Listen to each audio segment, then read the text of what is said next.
Hebreus, capítulo 12, verso de número 14. Segui a paz com todos e a santificação, sem a qual ninguém verá o Senhor. Vamos orar, fecha os olhos.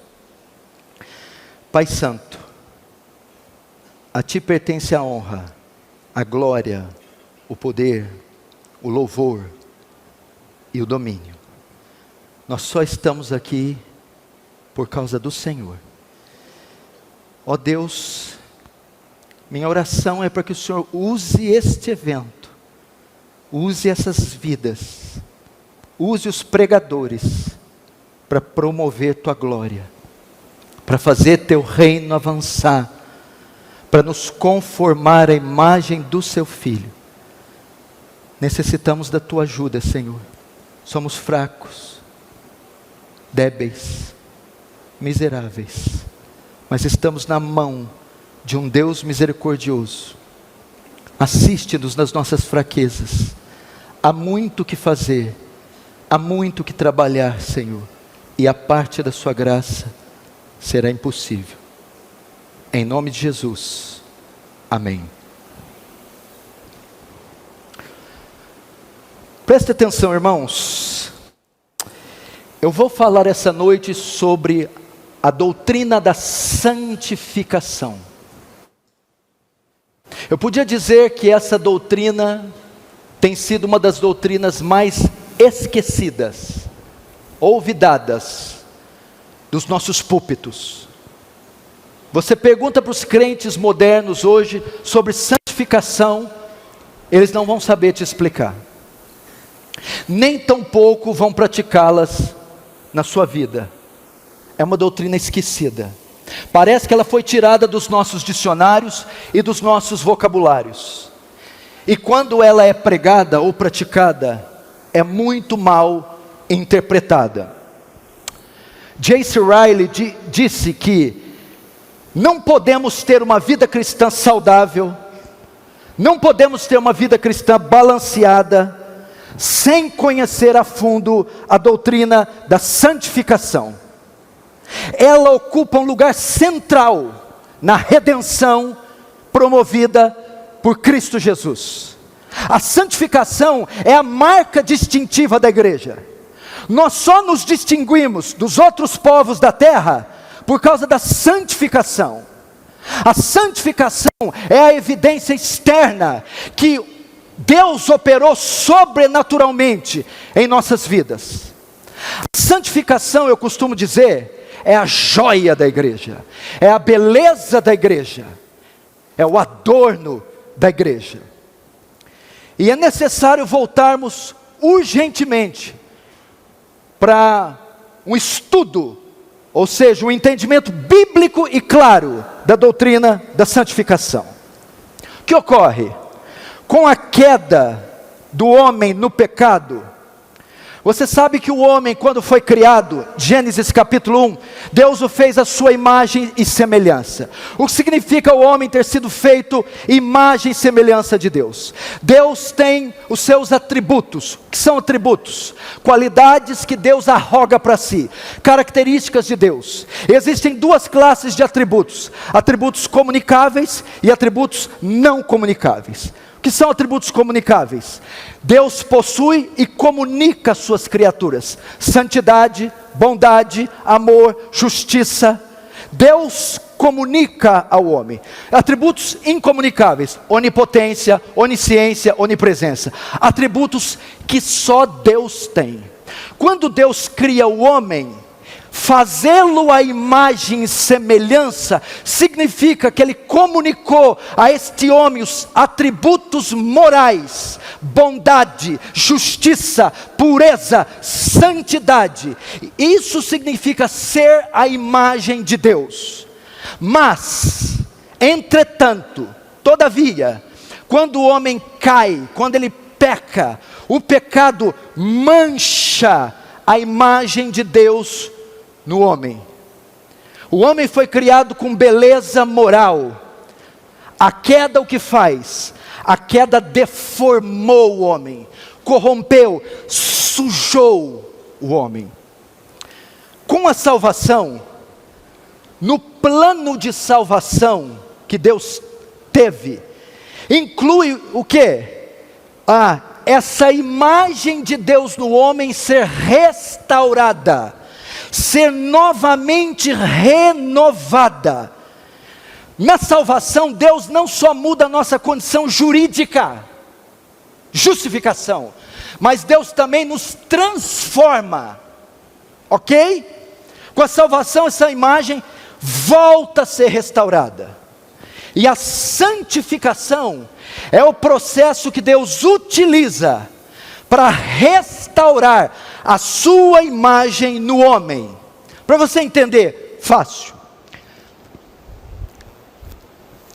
Se Deus criou o homem à sua imagem, vamos imaginar que a imagem de Deus no homem o fez belo, formoso, bonito, ok? A queda deixou o homem feio, horrível.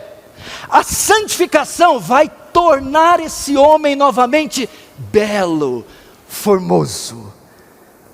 O processo então de restaurar a imagem de Deus no homem se inicia. O método, o processo que Deus utiliza é chamado santificação. Amém? Agora vamos ver a importância da santificação no plano da redenção. Você vai ver que lugar a santificação ocupa no plano da redenção.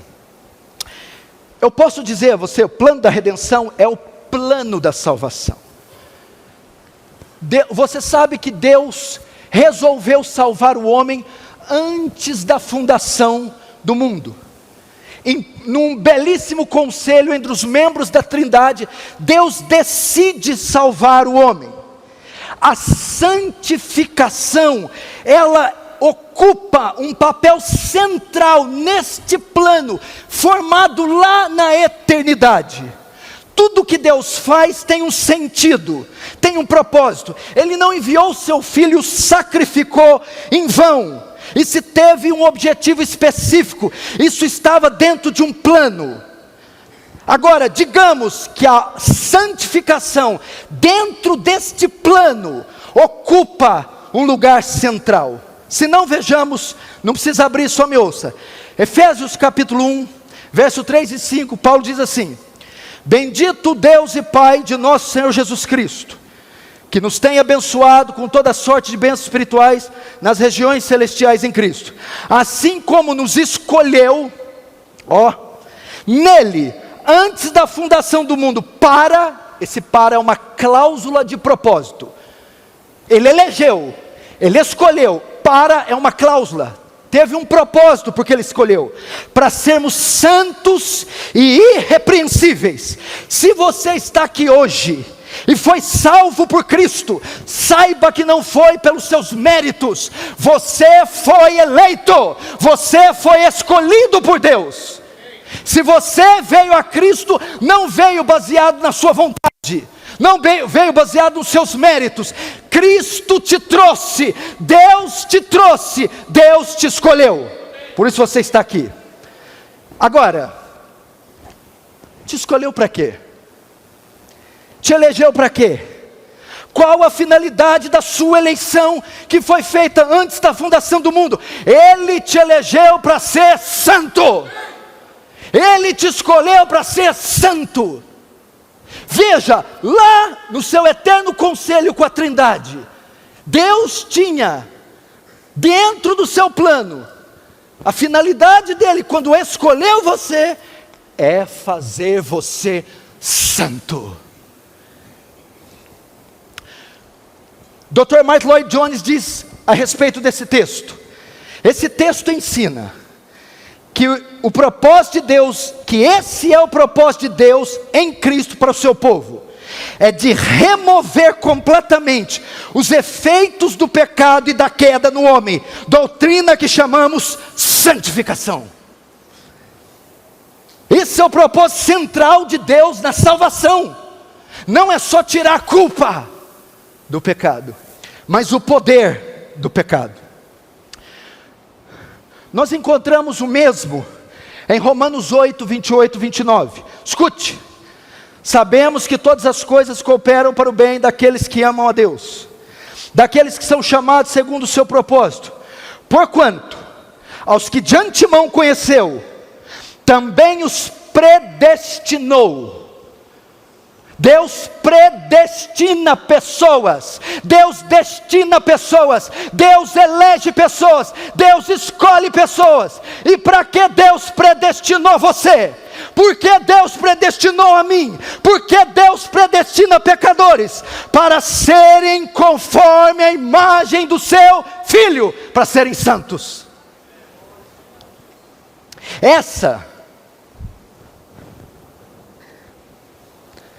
Depois eu vendo, viu? 10 mil reais.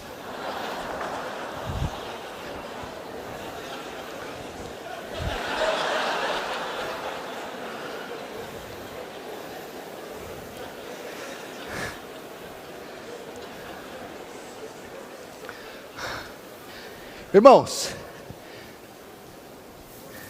vem para cá. Ouçam-me. Listen to me. Muitas pessoas procuram um significado para santificação. O que é santidade, pastor? É botar burca? É jogar a televisão fora? É cauterizar os olhos? A melhor definição de santificação que eu encontro é ser conforme a imagem de Cristo. Ser semelhante a Cristo, ser parecer com Cristo. Santificação é uma obra sobrenatural cujo agente é o Espírito Santo e trabalha em nos fazer conformes à imagem de Cristo. Isso é o propósito da eleição. O grande propósito da eleição nos fazer santos. Veja só, Ele não viu esses homens perdidos, nós, e disse: vou elegê-los para serem ricos, vou elegê-los para serem felizes, vou elegê-los para serem fortes, bonitos, vou elegê-los para terem saúde plena. Não, Ele disse: vou elegê-los para serem santos. Para serem santos. Eu fiquei impressionado com isso. A santificação ocupa um ponto central no plano de redenção.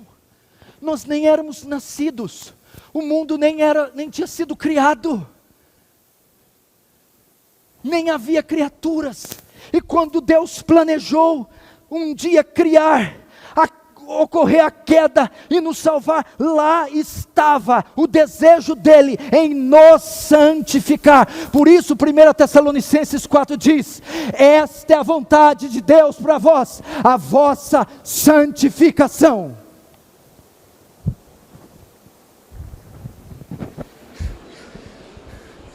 Preste atenção, irmãos. Ela ocupa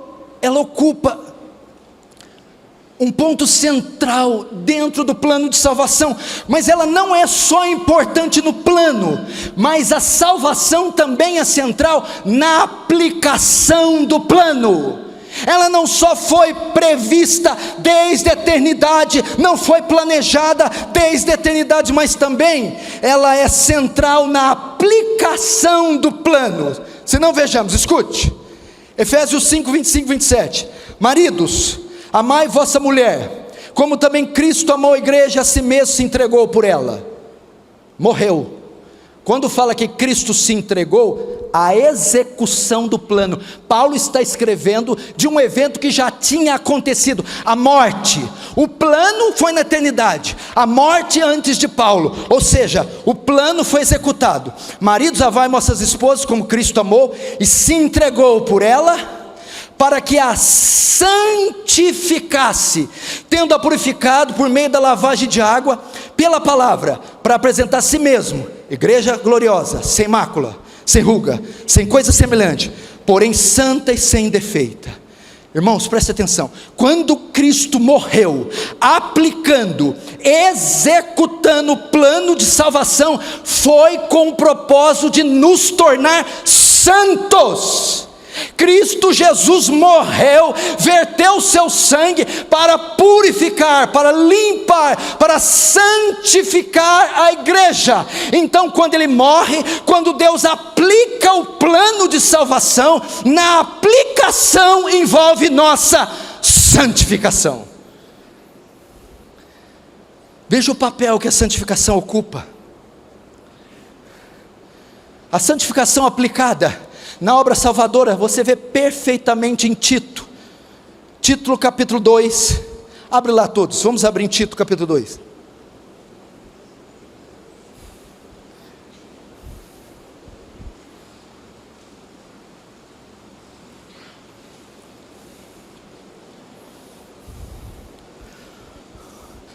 Tito 2, verso 11 diz assim: porquanto a graça de Deus se manifestou salvadora a todos os homens, educando-nos para que, renegadas a impiedade e as paixões mundanas, vivamos no presente século, sensata, justa e piedosamente, aguardando a bendita esperança e manifestação da glória do nosso grande Deus e Salvador Jesus Cristo.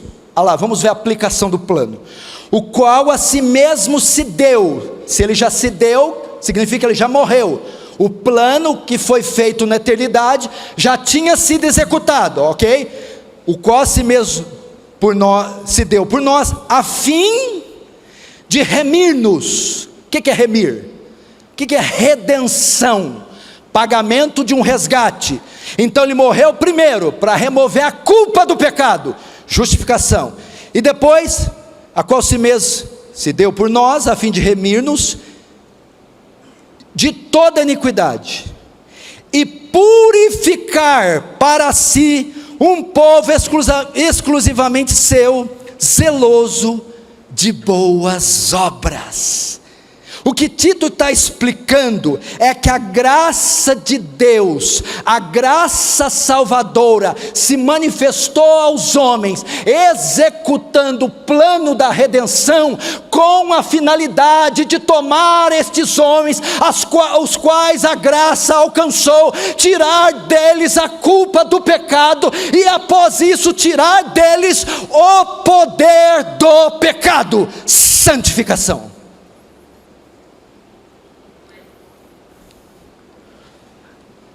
Cristo morreu na cruz para purificar um povo, para fazer um povo santo. A graça de Deus, meus irmãos, nos salva para sermos santos. Entenda isso. Por que o Senhor está falando isso na introdução, pastor? Para mostrar para você qual é a posição que a santificação ocupa dentro da redenção. Para você ver a importância que tem a santificação na vida do cristão, para mostrar o quanto Deus eleva, o quanto Deus se importa com a santificação. Conseguem ver, irmãos? No plano de salvação, a santificação ocupa um lugar central.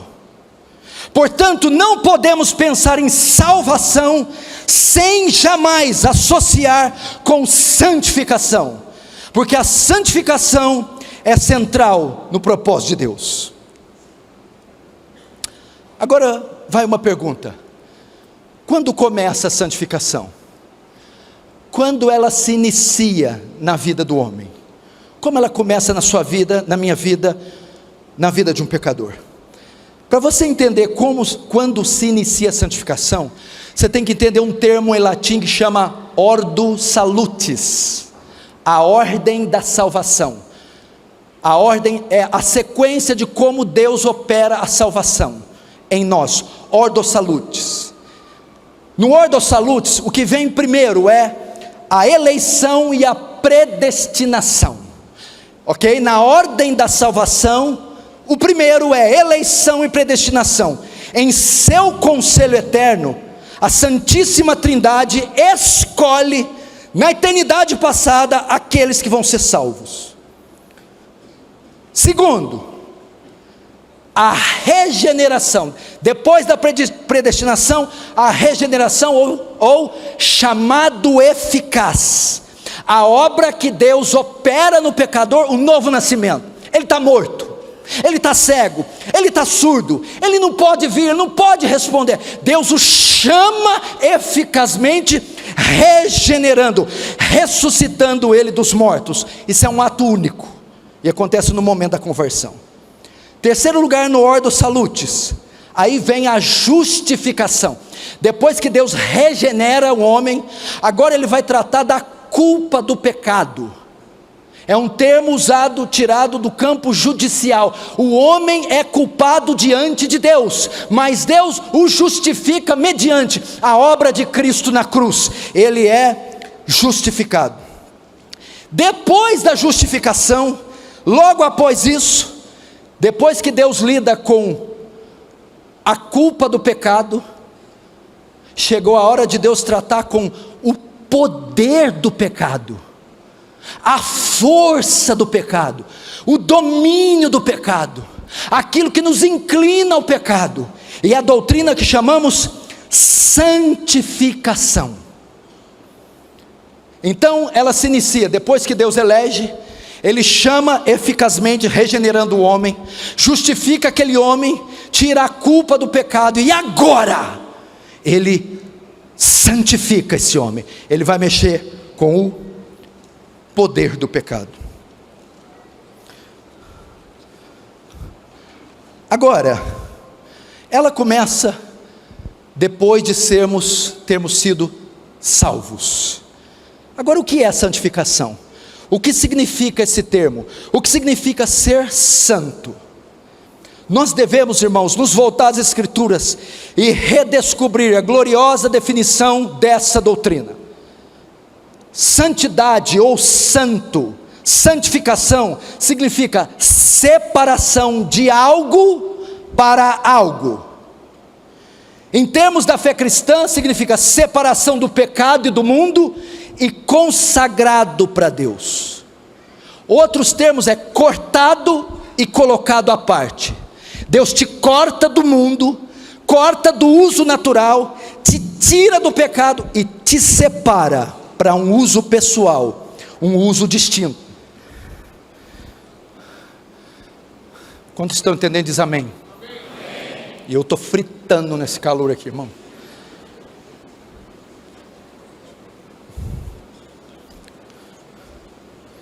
Então a santificação primeiro é experimental. Vou te dar outro exemplo muito simples para você entender. Muito simples da salvação. Preste atenção, olhe para mim. Suponhamos que um de vocês foi passear na floresta, ou num rancho, ou foi no Pantanal, e andando até chegar aos ribeiros para pegar a tua canoa, tem um buraco fundo, uma fossa cheia de lama, e você não se vê e cai lá, e você está se debatendo, e está quase morrendo, cheio de lama, até o pescoço, e morrendo, vem alguém e atira uma corda a você pega na corda, e essa pessoa começa, e ela te salva, te tira do poço, e coloca numa rocha. Você está salvo, não vai mais morrer, está numa rocha, mas você está sujo, está salvo, mas está sujo. O que eu vou fazer agora? Pegar uma mangueira d'água e limpar você. Que espécie de pessoa seria eu, se tirasse você do lamaçal, resgatasse sua vida, e agora deixasse você porco, imundo, cheio de lama? Assim é com a salvação. Você estava se debatendo na lama do pecado, e o Senhor te laçou com cordas de amor, salvou você, tirou a culpa de você. Você está salvo, mas ainda está sujo. Agora o que ele vai fazer? Limpar você. Santificação. Agora o que eu vejo? Tem muito crente dizendo: sou salvo, mas está cheio de barro. Sou salvo, mas está sujo. Se está sujo, é porque não foi salvo, porque todo aquele que é salvo também é santificado.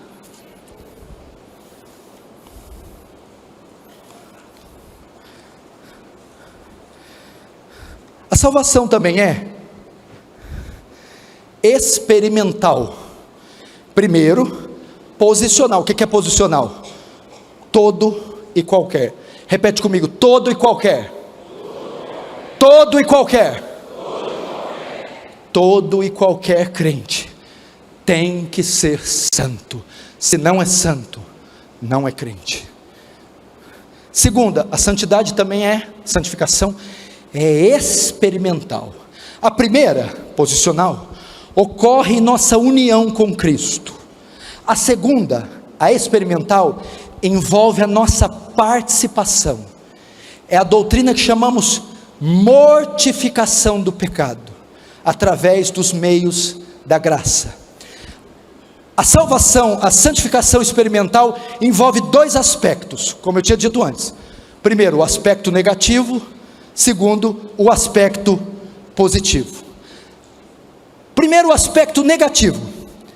Santificação experimental significa que nós, como crentes, como salvos, devemos trabalhar para nos separar de tudo que é mal, de tudo que é impuro, para nos separar do mundo, do pecado e do diabo. 1 Pedro 1,14-16 diz assim: como filhos da obediência, não vos amoldeis às paixões que tinhais anteriormente na vossa ignorância. Pedro está repreendendo agora: vocês são salvos, não se conformem com esse mundo, não andem mais como esse mundo, não se vistam mais com esse mundo, não pensem mais com esse mundo, não falem mais, porque vocês não são mais desse mundo. Parece que Pedro está falando isso hoje. Como filhos da obediência, como santos em Cristo, como redimidos em Cristo, não andem mais como os gentios.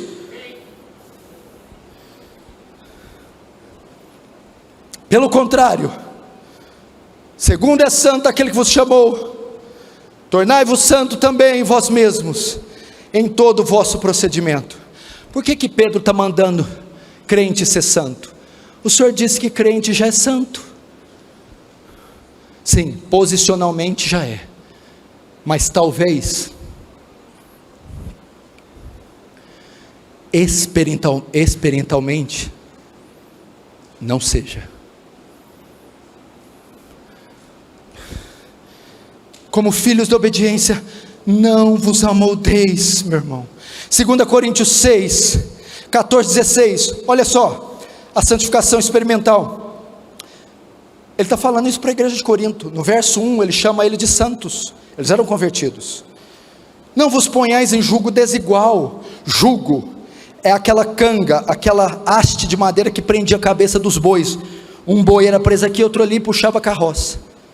Paulo está dizendo: o crente, quando bota a cabeça no jugo, do outro lado do jugo não pode haver aquilo que contradiz o que aquele que está desse lado do jugo crê.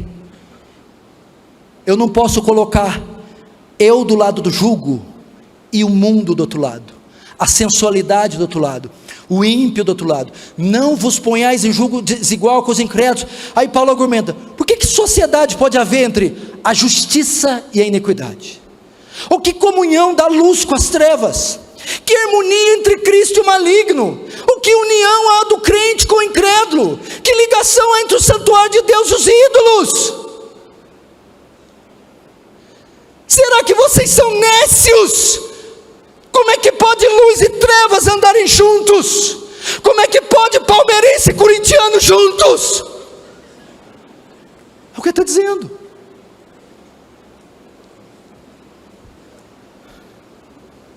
Que comunhão há, meu irmão?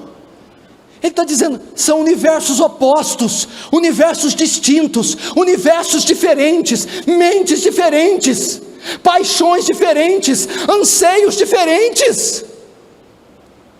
Eu vou definir outra coisa que é ser crente. Anota aí, segura aí. O que é ser santo? Anota isso aí. Se gravar isso aí, gravou tudo. Distinto. Distinto. Isso aqui é estratégia para eu descansar, né? Entendeu, né? Distinto. A palavra santo, quando fala sede santo, que eu sou santo, a santidade, procede de Deus. God holiness, a santidade de Deus.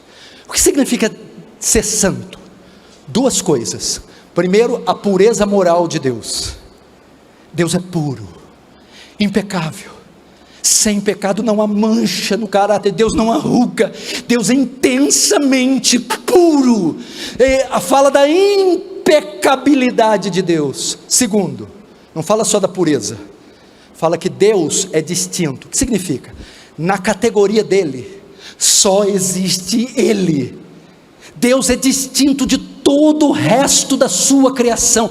Nada no universo, céu, terra, debaixo da terra, se compara com o ser de Deus. Os serafins mais bonitos e formosos diante de Deus não são nada. Deus é distinto, invulgar, incomum, não dá para competir, é inigualável, incomparável, insofismável, incompreensível. Por que Paulo está falando isso aqui para os coríntios? Não vos ponhais um jugo desigual com os incrédulos, trevas e luz, justiça e injustiça, Cristo e Belial.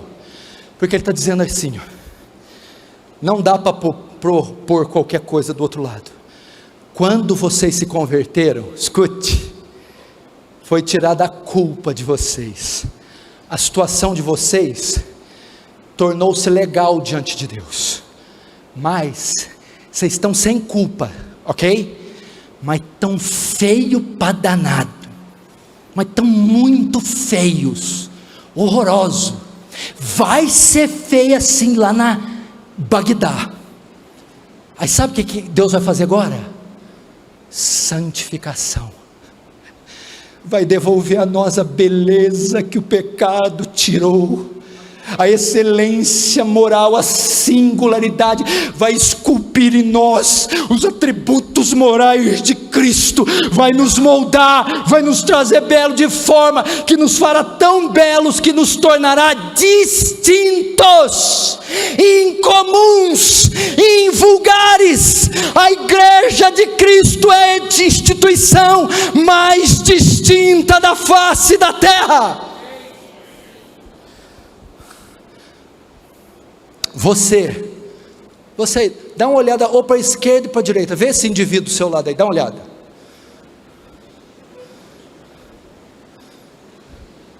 Sabe esse indivíduo que você viu aí? Na categoria dele, só tem ele. Ele é distinto de qualquer outra coisa. Não tem bicho mais estranho que esse aí.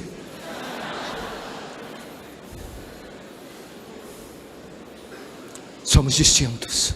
Então, vamos lá. Eu botei meu pescoço aqui no jugo. Pera lá, não é qualquer coisa que bota ali não. Principalmente o solteiro, né, meu irmão? Você vai colocar aquilo que compartilha da sua fé. Essa é a santificação experimental no seu aspecto negativo. Agora vamos. Deixa eu ver o horário aqui, e não olhe no relógio, cada um que olhar eu vou acrescentar 15 minutos na mensagem, já foi 2 que olharam, é 30. Segundo aspecto, agora é o aspecto da santificação experimental positivo. O primeiro, se separar do mundo. O segundo, está disponível para o uso pessoal de Deus, ser separado para uso exclusivo por Deus, parecer-se com Deus e representá-lo no mundo caído. 1 Pedro 2,9, vós porém, vós quem? Os crentes, sois raça eleita, sacerdócio real, nação santa, a fim de proclamardes. Por que eu sou santo? Porque Ele me separa, porque Ele me limpa, para eu proclamar as virtudes daquele que me chamou das trevas para a sua maravilhosa luz. Deus te santifica, Ele te tira do mundo, Ele limpa você, devolve você para o mundo e diz, agora ganhe o mundo, pregue ao mundo, influencie o mundo, santifique o mundo.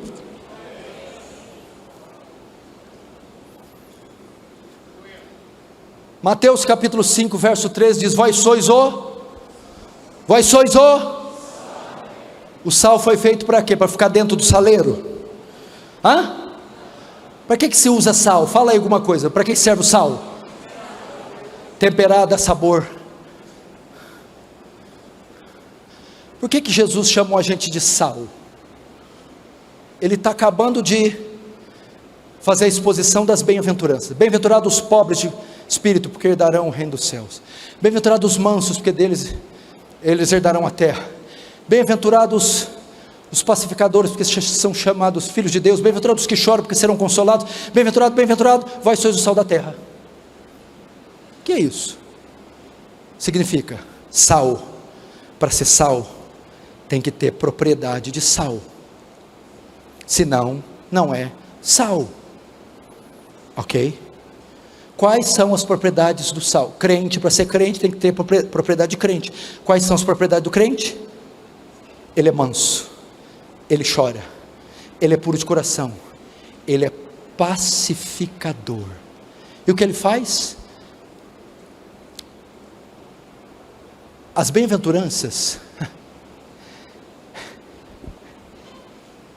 Você já viu algum muçulmano com as bem-aventuranças? Quem viu, levanta a mão. Católico romanista,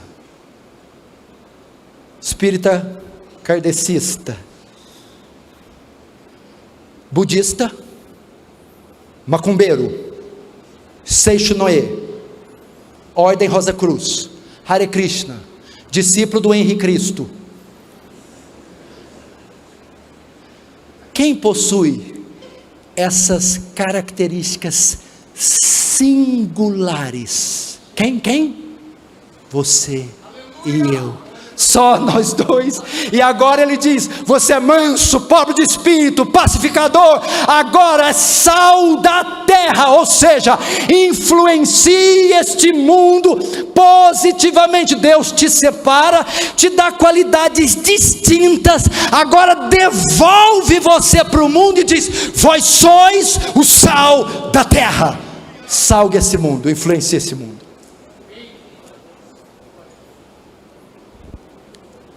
Filipenses 2,15, para que sejais irrepreensíveis, sinceros, filhos de Deus inculpáveis, santos, no meio de uma geração corrompida e perversa. Tá, para que eu sou santo? Entre a qual resplandeceis como astros no mundo. A santificação revela Deus ao mundo. Irmãos, aqui dava outra pregação. Irmãos, olha que texto poderoso. Deus enviou o seu filho para morrer. Que obra planejada na eternidade, em um conselho belíssimo da Santíssima Trindade. Ele envia e executa esse plano para redimir você, e Ele redime você, coloca o seu Espírito em você, te dá uma nova natureza, e agora diz: eu preciso que o meu testemunho seja conhecido na terra, que a obra eficaz do meu Filho se manifeste na terra. Agora vão e brilhem nesse mundo escuro. Mas como nós brilharemos, Paulo? Sendo santos. Santificação.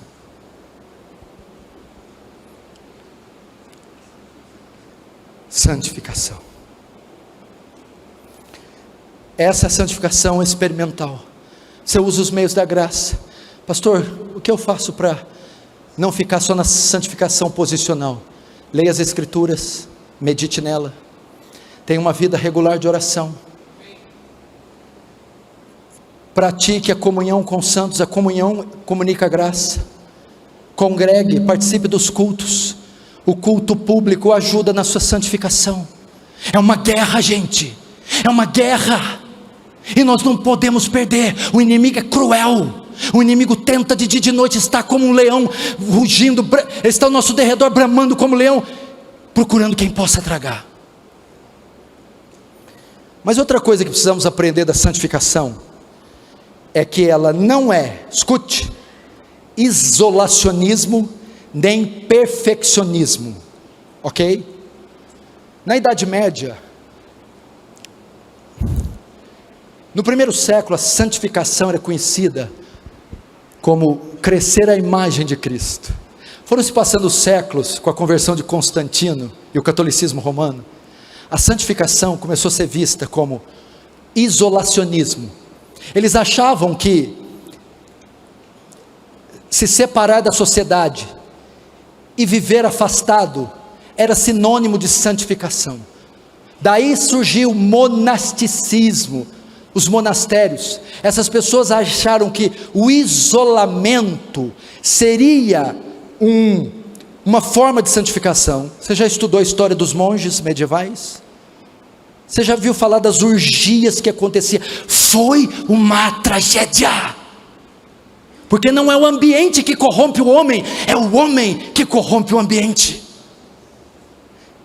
Para isso Jesus disse: não peço que os tire do mundo, e sim que os guarde do mal. Jesus diz: vocês não precisam sair do mundo físico para se santificar, e sim guardarem do pecado. Segundo, a santificação também não é perfeccionismo. Século XVIII, John Wesley ensinou isso. O perfeccionismo ensina que existe uma classe de cristãos que alcançarão a perfeição moral e espiritual ainda nessa vida, e viverão sem pecado. Isso é impossível. Em razão disso, muitos crentes sofrem por não conseguir, irmão, compreender a doutrina da santificação. Tem muita gente que está aqui me assistindo, escute. Santificação não é impecabilidade.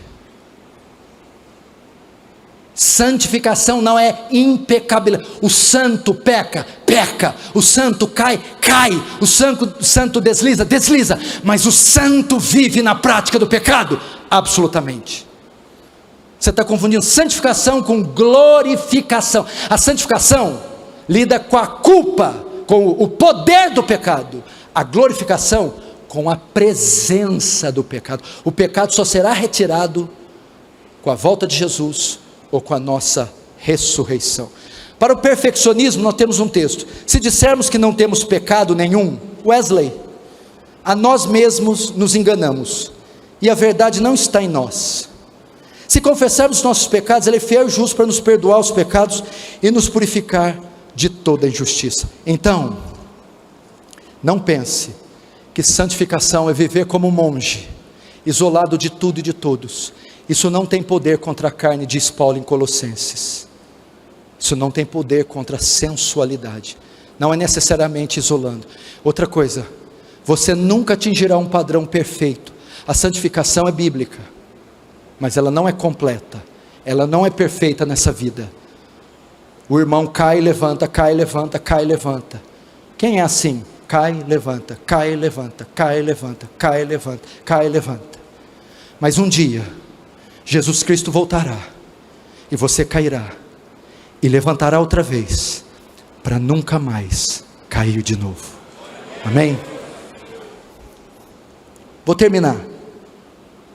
Não fique nervoso. Qual o alvo e o objetivo final da santificação? Sabe qual é? Deus. Primeiro, eu devo ser santo. Primeiro, eu devo ser santo, porque Deus é santo. A santidade de Deus é o princípio. Pelo contrário, segundo é santo aquele que vos chamou, tornai-vos santo também vós mesmo, em todo o vosso procedimento, porque está escrito: sede santos, porque eu sou santo. Essa é a razão. Um Deus santo se relaciona com criaturas santas. Um Deus santo separou para si um povo santo. Eu sou santo por causa da santidade de Deus. A nossa santidade é um modo de gratidão pelo que Deus fez por nós. A nossa santidade revela a santidade de Deus. Uma igreja santa aponta para um Deus santo. Irmão, sabe a religião? Qual a religião que mais tem crescido no Brasil? O ateísmo. O quê? O ateísmo. O senhor está me dizendo que as pessoas estão optando a serem ateus? Sim. Por quê? Porque quando eles olham para essa igreja visível, institucionalizada, e esses escândalos envolvendo esses crentes que andam no pecado, essas blasfêmias e orgias em nome de Deus, eles dizem: eu prefiro ser ateu do que crer em um Deus que este homem que se diz crente professa crer. É uma igreja suja, com pastores sujos, com homens imundos. Então eles refletem ao mundo perdido um Deus sujo, um Deus que está na mesma categoria que eles. Então eles recuam e preferem ser ateus. Somos santos para apontar para o nosso Deus, que também é santo. Segundo, o alvo final da santificação. Primeiro, Deus, porque Ele é santo. Segundo, Deus, porque é o requisito para vê-lo. Hebreus 12:14 diz: segui a paz e a santificação, sem a qual ninguém verá o Senhor. Quer ver Deus aqui na terra? Mateus 5:8, bem-aventurados limpos de coração, porque eles verão a Deus. Meu irmão, existe promessa mais gloriosa que essa? Ver a Deus. Claro que Ele não está dizendo vê-lo no olho nu, claro, mas contemplá-lo em espírito, ter uma manifestação gloriosa dEle, uma experiência com Ele, pois a Bíblia diz: sede santos, porque os santos verão a Deus, primeiro na terra, segundo nos céus. A santificação prepara uma pessoa para o céu. O céu só será desfrutado por aqueles que aprenderam a ser santos na terra. Somente alguém santo entra no céu. No Salmo 24:3-4, quem subirá ao monte do Senhor? Quem há de permanecer no seu santo lugar? O céu. Aquele que é limpo de mão e puro de coração, que não entrega sua alma à falsidade, nem jura dolosamente. O santo. O santo. Minha oração aqui por vocês, agora eu vou encerrar. Veja quanta gente, veja que exército que temos aqui. Jesus, quando esteve com algumas pessoas, primeiro Ele reuniu 12, depois o Espírito Santo desceu sobre aproximadamente 120, e sabe o que eles fizeram? Viraram o mundo de pernas para o ar. Por causa do que? Os sinais, os milagres? Não, por causa do seu testemunho santo.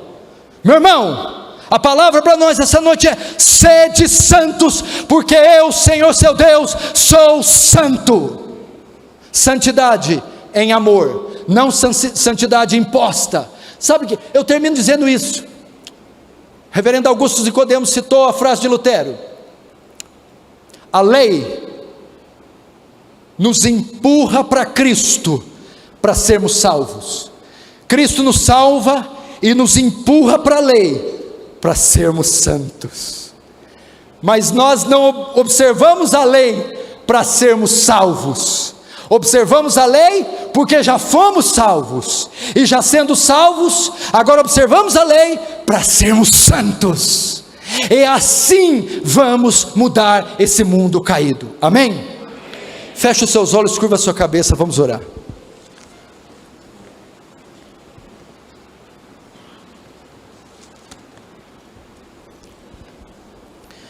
Pai Santo, seja bendito o seu nome, exaltado o seu nome. O quanto estamos precisando de uma geração santa, Senhor. Oh Deus, faz-nos santos, Senhor, que o Espírito Santo nos ilumine. Tanto pecado, tanto escândalo, tanta blasfêmia em seu nome. Oh Senhor, ajuda-nos, Espírito Santo. Somos tão vaidosos, orgulhosos, sensuais, carnais. Oh Senhor, é tão fácil pular e cantar aqui, mas ao chegar em casa, já consumimos conteúdo imoral, tratamos as esposas como animais, mentimos, enganamos, vingamos. Isso não é a atitude de um cristão, Senhor. Oh Deus, não nos dá carro, não nos dá casas, Senhor, não nos dá fama, não nos dá beleza, nos faz santos, como o Senhor é santo, nos faz puros, nos coloca um ardente amor por Ti, e o mais será acrescentado, em nome do Pai, do Filho e do Espírito Santo, amém. Deus abençoe, irmãos.